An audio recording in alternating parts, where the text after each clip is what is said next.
días a todos, a todas. El día de hoy, el equipo de Derechos Humanos, Educación y Memoria, perteneciente a la Dirección de Programas Transversales,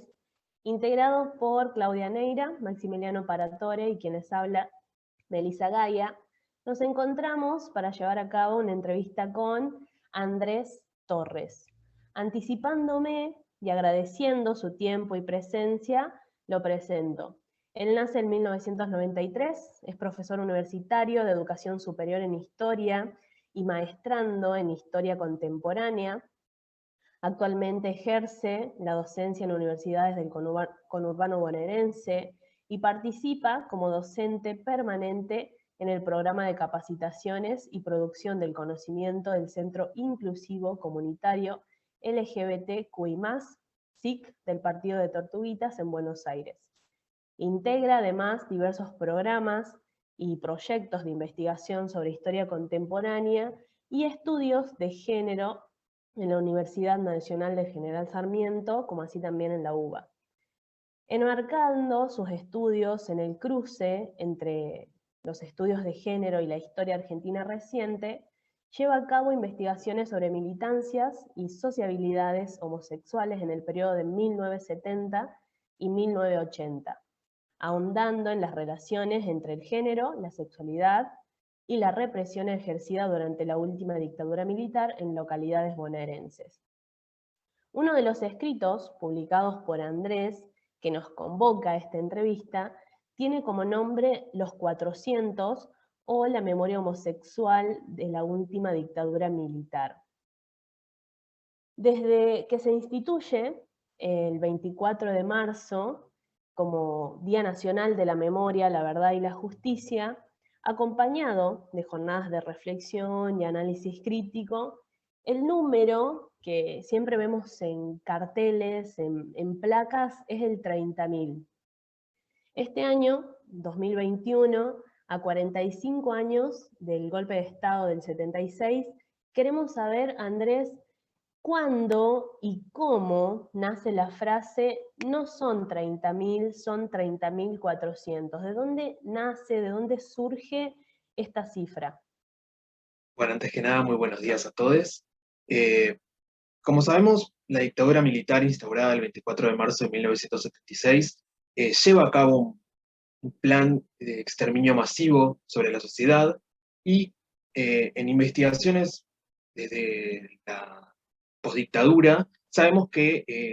el principal enemigo, ¿sí?, crítico de la dictadura era lo que ellos denominaban la subversión política o la militancia política que surge entre las décadas de 1960 y 1970. Más recientemente, hay algunos investigadores como yo que investigamos también algunas de las cuestiones que tienen que ver con tipo de represión más subliminal que se da en la sociedad argentina durante la última dictadura, que tiene que ver respecto de los discursos que se tienen sobre qué es ser mujer, qué es ser varón, qué es ser heterosexual, qué es ser transexual, qué es lo que se puede y lo que no se puede hacer para las juntas militares. Como sabemos, a su vez, las Fuerzas Armadas no han dejado un registro sobre las víctimas de este terrorismo, ¿sí? Debido al carácter ilegal de la represión, pero desde los organismos de derechos humanos y de familiares de desaparecidos, desde ya de la década de 1980 podemos encontrar que el número de 30.000 víctimas de la dictadura militar es un número muy fuerte. Si tenemos en cuenta a su vez el periodo posterior a la dictadura, en el cual algunos grupos de militancia homosexual, tales como la Comunidad Homosexual Argentina o CHA,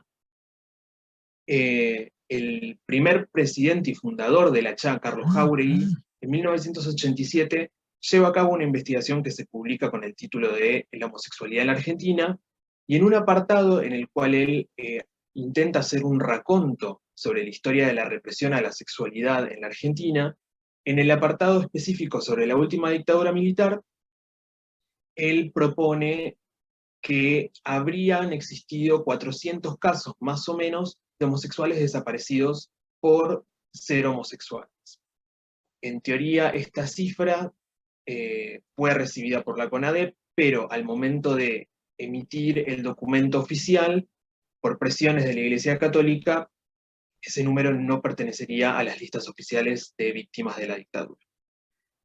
En mi investigación y en el trabajo que Melissa comenta, yo encuentro que a partir de la década de 1990, con el indulto a los militares, esa lucha comienza a perder fuerza, pero que retoma a través de ciertos sujetos de la comunidad homosexual, a partir del 2004, una importancia un poco menor respecto de las reivindicaciones que se tenían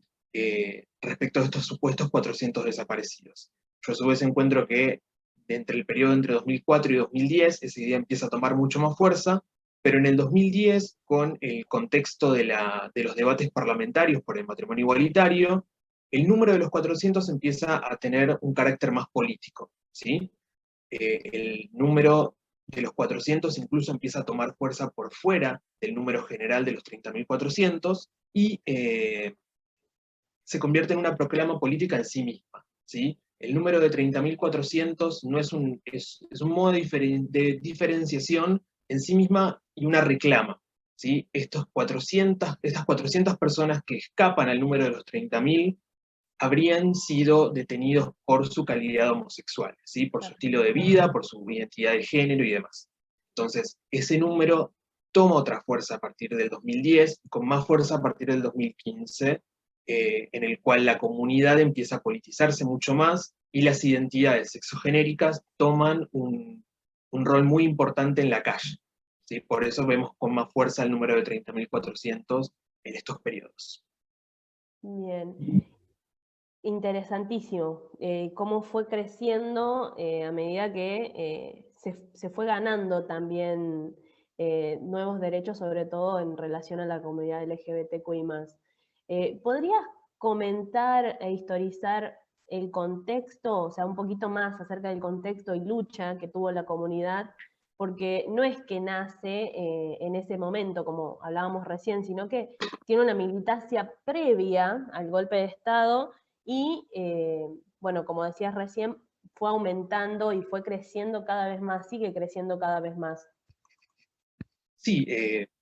como sabemos, la represión a la homosexualidad y a las sexualidades diferentes, si queremos, o a las disidencias, existe desde que existe el Estado argentino, ¿sí? Hay políticas, hay leyes que planteaban que la homosexualidad era un problema, ¿sí? Era un problema de la sociedad y el cual debía extirparse, ¿sí? Conforme vamos avanzando al siglo XX, estas normativas van cambiando en algunas de sus propuestas, pero siempre queda este problema de la homosexualidad como un problema que atañe a toda la sociedad y a los partidos políticos y a quien sea el presidente en ese momento. Sin embargo, no podemos hablar de militancias homosexuales o de militancias de género, por lo menos hasta la entrada de la década de 1960, ¿sí? En el cual un grupo de ex militantes de partidos de izquierda conforma una especie de grupo de debate al cual llamaron Nuestro Mundo, ¿sí? Eran personas que habían pertenecido a partidos de izquierda mayoritariamente, y que al enterarse los partidos de que eran homosexuales, eran echados de los mismos. Por lo tanto, ellos empiezan a conformar estos grupos para intentar defenderse de estas cuestiones, sobre todo el problema de ser despedido de sus empleos por ser homosexuales, de no poder pertenecer a partidos políticos, y a reclamar en sí, por ejemplo, la derogación de edictos policiales que sancionaban a la homosexualidad como un delito público en la calle. Entrado la década de 1970 y en el periodo que solemos conocer como primavera camporista, algunos integrantes de Nuestro Mundo, junto con algunos intelectuales de la provincia de Buenos Aires, y sobre todo de Capital Federal, conforman lo que se conoció como el Frente de Liberación Homosexual. ¿Sí? Fue un grupo clandestino, ¿sí? En un primer momento,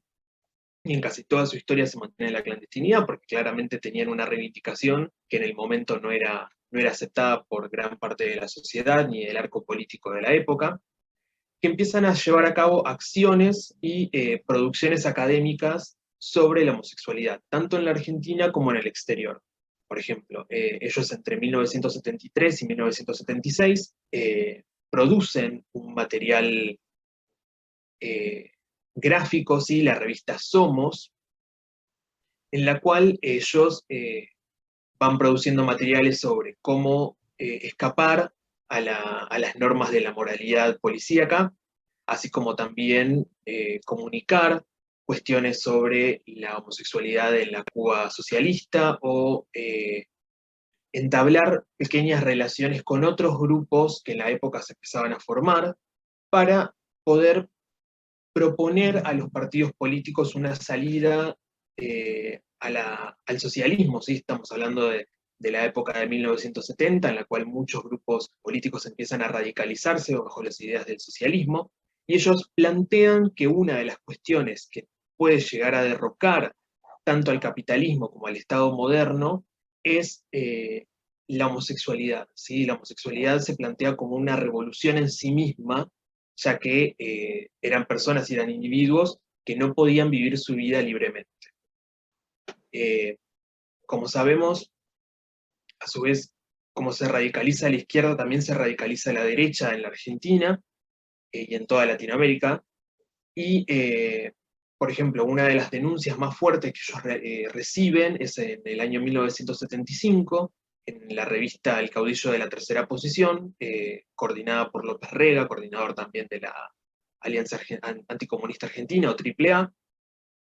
en la cual en un titular literalmente proponen acabar con los homosexuales, ¿sí? En el mismo se propone que se los linche, que se los ubique en las plazas públicas con carteles que demuestren que están haciendo una falta al honor de la nación por ser homosexuales.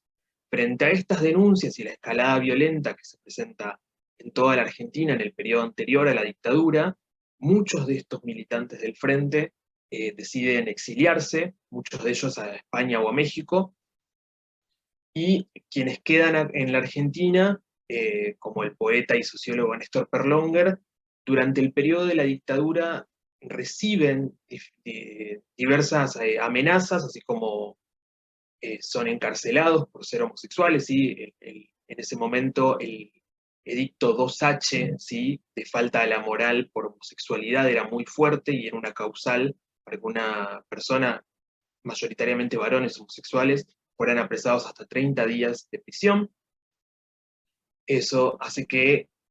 tanto Perlonger como otros sujetos de la diversidad sexual decidan irse del país y recién volver en la década de 1980 más centrada a la democracia. Como decía anteriormente, a su vez, en 1983 más o menos, empiezan a surgir algunos grupos en la capital federal que, tomando la experiencia histórica del FLH, empiezan a generar pequeñas acciones de militancia, y ahí ya empiezan a haber, por ejemplo, participación más fuerte de grupos de lesbianas y algunos grupos de transexuales o travestis que empiezan a reclamar por sus derechos. Como sabemos, a su vez,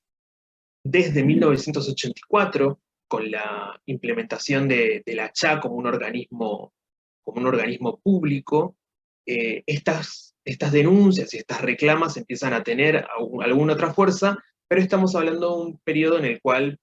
por ejemplo, las sanciones a la homosexualidad por parte de la policía seguían existiendo, los edictos policiales seguían existiendo, y en general había un contexto de mucha represión a todo lo que excediera a la heterosis norma. Entonces, tampoco tenemos que perder en cuenta que en la década de 1980 aparece el VIH-Sida como un virus que atacaba específicamente a la comunidad LGBT. Entonces, muchas de las proclamas políticas y de los reclamos que tenía la comunidad para intentar entrar en la política nacional son disminuidos porque tienen una urgencia que es la muerte de muchos de los ciudadanos de la comunidad LGBT. Sin embargo, entre la década de 1980 y 1990 se pueden llegar a sancionar, y son algunas de las victorias del colectivo, tales como la derogación de algunos de los edictos policiales, así como la incorporación de leyes antidiscriminatorias que sancionan a su vez la discriminación por orientación sexual. ¿Sí? Entrados en el siglo XXI, la comunidad tiene como mayor reivindicación el matrimonio igualitario, que se sanciona en el 2010, y la ley de identidad de género en el 2012, y más actualmente podemos encontrar en la sanción en el año 2020, la sanción de la ley de cupo laboral trans, que permite sanar algunas de las cuestiones históricas de deficiencia respecto al colectivo LGBT. Bien. Puede ser, bueno, hablando de la comunidad entre los 80 y los 90, quien tuvo mucha influencia en ese periodo fue Carlos Jáuregui, ¿no? Que él en un momento se va a hacer una especialización fuera del país y vuelve ya con otras ideas. ¿Puedes hablar un poquito de él, sobre él? Sí, Carlos Jauregui, él es nacido en La Plata, él se formó como docente de historia, y teniendo en cuenta el periodo en el cual él se empieza a formar como docente y descubre o dice claramente que es homosexual, tanto él como su hermano deciden engendrar cosas, ¿sí? Otras civilizaciones, otros grupos de militancia, y él en Francia descubre que la homosexualidad y la militancia homosexual tienen un recorrido muy fuerte de reivindicaciones. Eso también lleva a que él después luego vaya a Estados Unidos, y estamos hablando que después de 1969, el orgullo gay, como se conoce actualmente, en los 70 empieza a tener una escalada muy fuerte en la sociedad estadounidense, así todos seguían siendo reprimidos, no podían formar parte de mitines políticos y demás, pero él encuentra que la estrategia que habían tenido grupos históricos argentinos como el FLH de intentar entrar en la política más común, ¿sí? por el Estado, la militancia homosexual tenía fuerza en el sentido de que podía dar cauce a otras reclamas sobre la comunidad. No había que abrir tanto el panorama a la política general, sino que reivindicar los derechos de los homosexuales es uno de los valores que Jáuregui encuentra como esenciales para esa época. Eso genera que él, durante lo que nosotros conocemos como la transición a la democracia, vuelva a la Argentina y ahí fundé la CHA junto con otros militantes. Bien. Él también, lo hablaste antes a esto, pero bueno, tenemos como otra pregunta más puntual. El tan reconocido libro, que es El Nunca Más, que recopila y expone los relatos de personas desaparecidas y secuestradas durante la última dictadura militar, que lo publica la Comisión Nacional sobre la Desaparición de Personas. ¿Por qué, como historiador, como investigador, por qué pensás que no se termina incluyendo, si bien la Iglesia Católica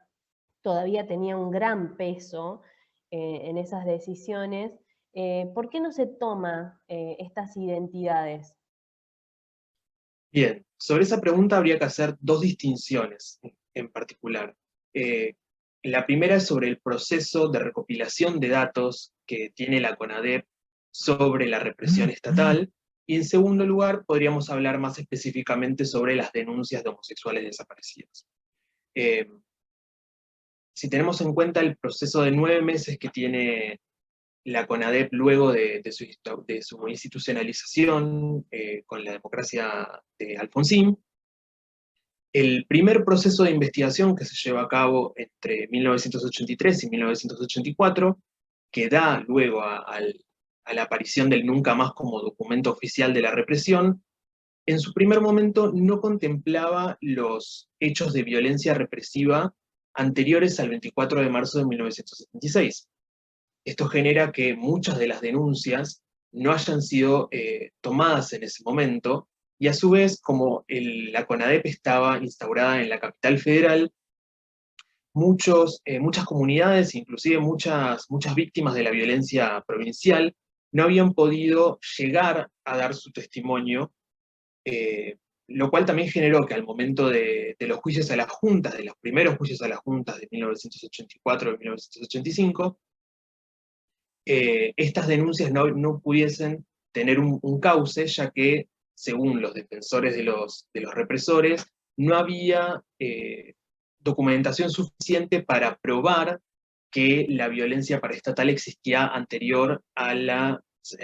al golpe de Estado del 24 de marzo. En ese sentido, y entrando más en la pregunta sobre por qué no aparecen los 400, creo que es interesante pensar algo así como un campo de lo escuchable y lo decible, ¿sí? Tenemos que tener en cuenta que todos los contextos en los cuales nosotros nos movemos históricamente,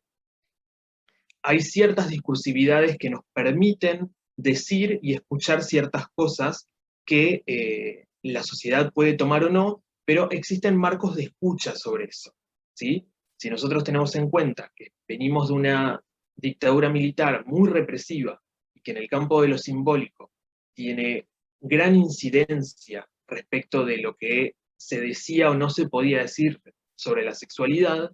ahí hay un interés muy marcado en que ciertos discursos sobre la sexualidad no pudieran llegar a causa, ¿sí? O no pudieran ser recibidos por la sociedad de la mejor manera. En ese sentido también hay un concepto de un investigador, Patricio Simoneto, que él investiga las militancias homosexuales de los 70, que me parece muy importante para pensar también la posdictadura, que es el concepto de la injuria, ¿sí? La injuria como eso, como aquello que no se puede decir porque si se dice o si se enuncia puede generar un agravio, ¿sí? Estamos hablando que las sociedades en general y la sociedad argentina tenía mucho peso en la figura de la familia, y que una persona haya sido homosexual y haya sido desaparecida por ser homosexual podía llegar a presentar un grave problema para esa familia en cuestiones de honor, ¿sí? Por lo tanto, eso genera que ciertas denuncias no hayan podido llegar a cauce o se encubriera la real denuncia de la posible desaparición de esa persona. A su vez, y teniendo en cuenta o tomando como ejemplo esto que yo proponía antes de los marcos de escucha, es importantísimo y es muy esclarecedor la figura de las mujeres que dieron su relato sobre su paso por centros clandestinos de detención. En los primeros juicios a las juntas, estos relatos y estas querellantes que formaban parte de los juicios no podían nunca contar que habían sido víctimas de lo que actualmente conocemos como violencia de género, sí, pero en ese momento se catalogaban como vejaciones o violaciones, ya que siempre eran mal vistos estos relatos, o inclusive por parte de los propios defensores de los represores, siempre existía la posible repregunta de si ellas habían mantenido algún tipo de relación, si ellas disfrutaban el trato en teoría y supuestamente preferencial por ser mujeres dentro de los centros clandestinos. Entonces, si tenemos en cuenta el caso de las mujeres, que ya tenían en ese momento la militancia feminista mucha incidencia en el marco de la postdictadura, imaginar a alguien dando un relato diciendo que había sido secuestrado y violado por ser homosexual, genera que la sociedad no lo haya podido tomar de la mejor manera, que inclusive los propios abogados del juicio de las juntas no pudiesen tomar esta información como una información fuerte para la denuncia respecto de las violaciones a los derechos humanos. Bien. ¿Cómo sigue hoy en día la lucha por la memoria? No solo, bueno, la memoria en general, ya estando a días del 24 de marzo, sino el reclamo de los 400 en la actualidad, ya sea por la propia comunidad LGBTQI+, o por los diferentes organismos de lucha, de militancia. ¿Cómo sigue esta lucha o qué cosas quedan pendientes en la actualidad? Bueno, yo creo que el número de los 400 y el reclamo de los 400 comienza a tomar fuerza, como decía anteriormente, a partir de la sanción de estas leyes de otorgación de derechos más fuertemente ligadas al colectivo LGBT, pero creo que con la aparición del colectivo Ni Una Menos y de las reclamas por la interrupción voluntaria del embarazo a partir de 2015 con más fuerza, el reclamo de los 400 toma muchísima fuerza, ya que propone a la sociedad entera que cuestiones tales como la memoria, la verdad y la justicia sean pensadas y repensadas desde una perspectiva de género. ¿Sí? Como sociedad no podemos volver a repetir discursos en los cuales la diversidad sexual, las mujeres en su totalidad como categoría de género, no aparecieran dentro de las listas de desaparecidos, que no formaran parte como querellantes de las denuncias, y que desde el Estado se dé una respuesta fehaciente sobre qué fue lo que sucedió en la dictadura en cuestiones de género. Como un ejemplo de esto podemos tener en cuenta el relato, la, lo que esperemos sea la reciente querella de Valeria Ramírez, ¿sí? Ella es una activista trans que fue detenida en 2 oportunidades en el pozo de Banfield de Buenos Aires durante 1976 y 1977, y que actualmente está buscando dar testimonio junto con, y con el aval de muchos de los grupos de investigación forense que se dedican a la investigación de la última dictadura militar y a la represión de las Fuerzas Armadas, dar su testimonio como mujer trans que perteneció al circuito del terror, ¿sí? Ella tiene muchísimo para aportar en ese sentido y es una de las únicas hasta el momento que puede dar registro de que hubo una programación por parte de las Fuerzas Armadas de detener y desaparecer a personas de la diversidad sexogenérica. Sí, A su vez, sí.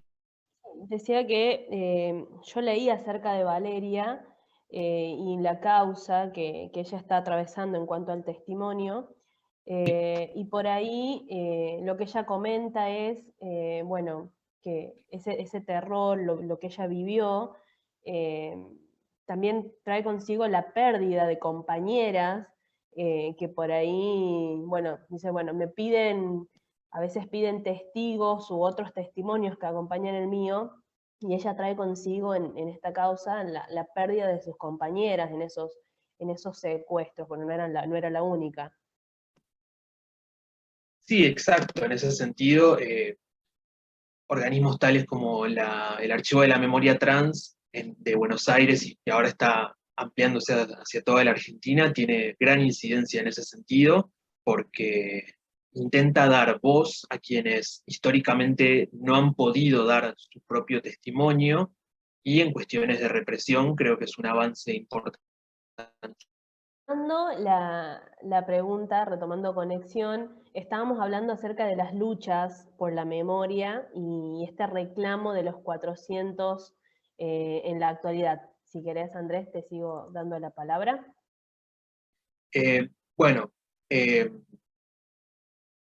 si tenemos en cuenta el devenir de tanto el colectivo LGBT como de otros organismos de la sociedad civil que empiezan a tomar mayor fuerza a partir del 2010 y en el 2015 más fuertemente con los colectivos feministas que empiezan a hacer más públicas sus reclamas y sus cambios, tanto por detener la violencia de género, así como pedir una ampliación de derechos en torno a los cuerpos y la posibilidad de poder llevar a cabo una interrupción voluntaria de sus embarazos. Los reclamos que tienen estas comunidades son hacia el futuro, así como también para el pasado, ¿sí? En ese sentido, yo propongo que tanto la memoria, la verdad y la justicia tienen que ser repensadas en una clave sexogenérica y con una perspectiva de género. No podemos seguir pensando que solamente existieron varones o que solamente las Fuerzas Armadas tuvieron cierta incidencia en el campo de lo represivo, solamente hacia varones o mujeres, sin pensar en la orientación sexual o la identidad de género de esas personas. En ese sentido, creo que denuncias tales como la de Valeria Ramírez, que intenta llevar a cabo su querella este año, así como grupos de investigación en distintas universidades y organismos que pertenecieron al circuito de la represión, como la DIPA o la ex Secretaría de Inteligencia de la provincia de Buenos Aires, intentan observar las marcas de género que se presentaban en los informes que realizaba la policía eh, en torno a qué se pensaba o cómo se leían esos cuerpos en clave de género y de sexualidad. No es lo mismo decir que un policía veía en alguien a quien investigaba a un subversivo que un policía que veía a alguien y lo marcaba como subversivo, pero que tenía marcas femeninas o que se comportaba con supuestos comportamientos homosexuales. ¿Sí? Esas marcas que nos dejan los registros, los pocos registros que existen de la represión, nos permiten pensar a su vez otros circuitos de la violencia, ¿sí? Que escapan solamente a la mera represión a partidarios políticos, ¿sí? Como sabemos, se reprimió a estudiantes universitarios, a militantes barriales, militantes de sectores trabajadores. Es necesario incorporar esa perspectiva de género porque nos permite pensar más ampliamente, a su vez, cómo el aparato represor nacional así hincapié en algunos lugares y en otros no, sobre cómo se comportaban las personas como causal de su posible secuestro y desaparición. En ese sentido, yo llevo a cabo actualmente un estudio de posgrado en el cual intento probar cómo la zona de Campo de Mayo en Buenos Aires, el mayor batallón militar de la Argentina, tenía fuertemente una incidencia sobre las cuestiones de género en un barrio o en un partido en general, como es el partido general del viejo General Sarmiento, en el cual existían connivencias entre los ciudadanos de la ciudad y las fuerzas militares para marcar a estas personas. ¿Sí? Ahí tenemos que pensar, y creo que en ese sentido los organismos de derechos humanos lo plantean hace mucho tiempo y con muchísima razón, que no podemos tampoco excedernos a pensar que solamente fueron las Fuerzas Armadas quienes generaron esta represión, sino que había connivencia y había participación de varios sectores, no solamente eclesiásticos, sino de la sociedad en general, que participaron de estas delaciones, de estas denuncias de supuestos subversivos a los cuales debían ser reprimidos. ¿Sí? Entonces, esta lucha de los 400 en particular, nos permite ver y denunciar en general que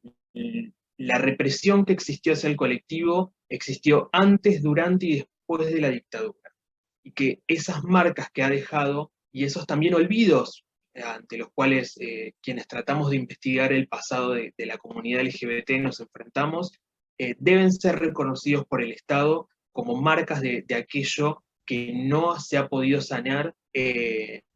para poder generar mejores condiciones de vida al colectivo, así como a la sociedad argentina en general respecto de lo que sucedió en la última dictadura. Y como, bueno, nosotros como equipo estamos muy contentos de poder contribuir a esta memoria, a este recordatorio, a ponerle voz, a poder informar, comentar,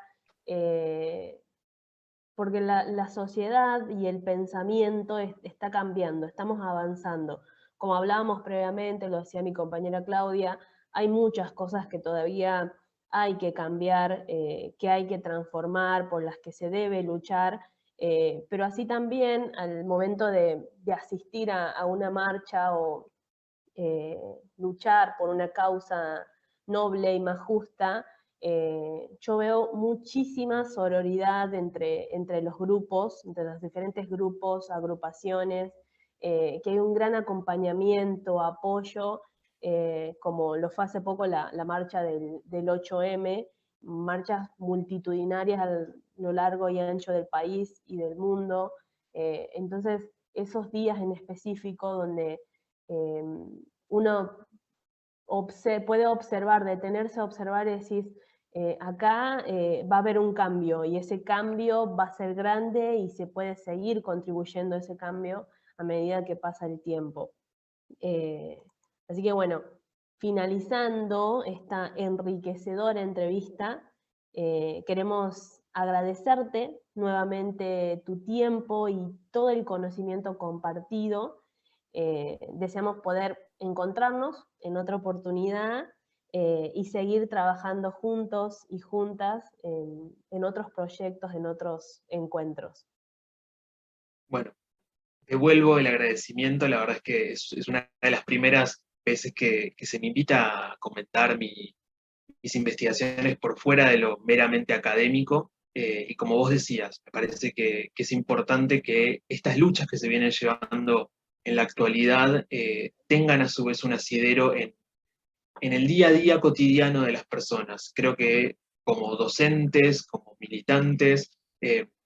como integrantes de algún colectivo, no importa cuál, todos tenemos la posibilidad de empezar a ir cambiando esas cosas desde lo discursivo, desde la participación, desde poner el cuerpo. Así que, aunque sea virtualmente, agradezco muchísimo esta invitación y obviamente que agradezco la invitación a seguir participando de este tipo de reuniones que son muy enriquecedoras. Bueno, muchas gracias Andrés, y a 45 años del golpe de Estado de 1976 y en memoria de los 30.400 desaparecidos, decimos nunca más.